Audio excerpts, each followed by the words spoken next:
आइए शंकर और पार्वती के चरणों में प्रणाम करते हैं और लीलम दीदी हरिंदर भैया के चरणों में प्रणाम करते हैं। गुरु बहना गुरु भैया लोग के चरणों में प्रणाम करते हैं। मेरा प्रणाम स्वीकार होके और एक गाना, बहुत सुंदर गाना लेके आई हूँ। आप लोग पूरा गाना सुनना, लाइक करना, सब्सक्राइब करना, अपने दोस्त लोग से शेयर करना और सब्सक्राइब जरूर करना, लाइक करना और सुनना। जंतर मंतर गुरु के देखला, जंतर मंतर गुरु के देखला, कंगना पहिर के देखला, हम तो शिव के गुरु बनौनी, तू बना लय बहिना। हम तो शिव के गुरु बनौनी, तू बना लय बहिना। जंतर मंतर भोले के देखला, कंगना पहिर के देखला, हम तो शिव के गुरु बनौनी, तू बना लय बहिना। हम तो शिव के गुरु बनौनी, तू बना लय बहिना।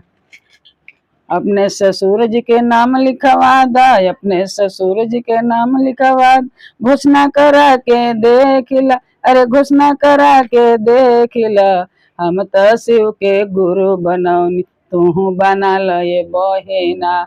हम तो शिव के गुरु बनौनी, तू बना लय बहिना। जंतर मंतर गुरु, जंतर मंतर भोला के देखला, कंगना पहिर के देखला, अरे कंगना पहिर के देखला, हम तो शिव के गुरु बनौनी, तू बना लय बहिना। हम तो शिव के गुरु बनौनी, तू बना लय बहिना।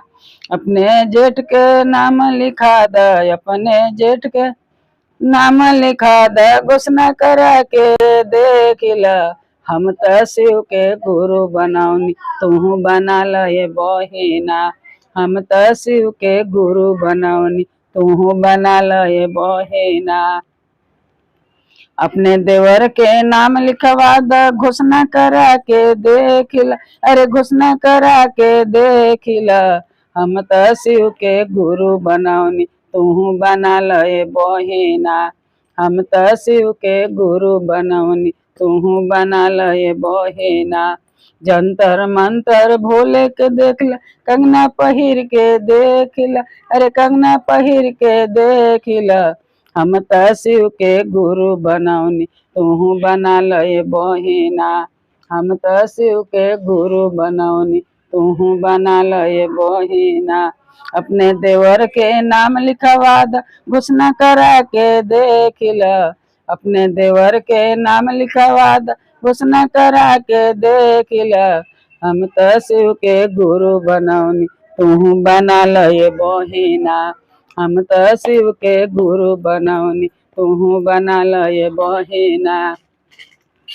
अपने पति के नाम लिखवा द, घोषणा करा के देखला, अरे घोषणा करा के देखला, हम तो शिव के गुरु बनौनी, तू बना लय बहिना। हम तो शिव के गुरु बनौनी, तू बना लय बहिना। जंतर मंतर भोले के देख, कंगना पहिर के देखला, हम तो शिव के गुरु बनौनी, तू बना लय बहिना। हम तो शिव के गुरु बनौनी, तू बना लय बहिना। हम तो शिव के गुरु बनौनी, तू बना लय बहिना। हम तो शिव के गुरु बनौनी, तू बना लय बहिना। घर भर के तू नाम लिखवा द, घर भर के तू नाम लिखवा द, घोषणा करा के देखला, हम तो शिव के गुरु बनौनी, तू बना लय बहिना। हम तो शिव के गुरु बनौनी, तू बना लय बहिना। हम तो पहले नाम लिखवानी, हम तो पहले नाम लिखवानी, कंगना पहिर के देखनी, अरे कंगना पहिर के देखनी, कंगना पहिर के देखनी, हम तो शिव के गुरु बनौनी, हम तो शिव के गुरु बनौनी, तू बना लय बहिना।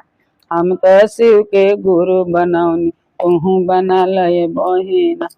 जंतर मंतर भोले के देख ल, कंगना पहिर के देख ल, रे कंगना पहिर के देख ल। हम त शिव के गुरु बनौनी, हम त शिव के गुरु बनौनी, तू बना लय बहिना। हम त शिव के गुरु बनौनी, तू बना लय बहिना। पूरा गाना सुनना और लाइक करना, सब्सक्राइब जरूर करना। और नमस्ते।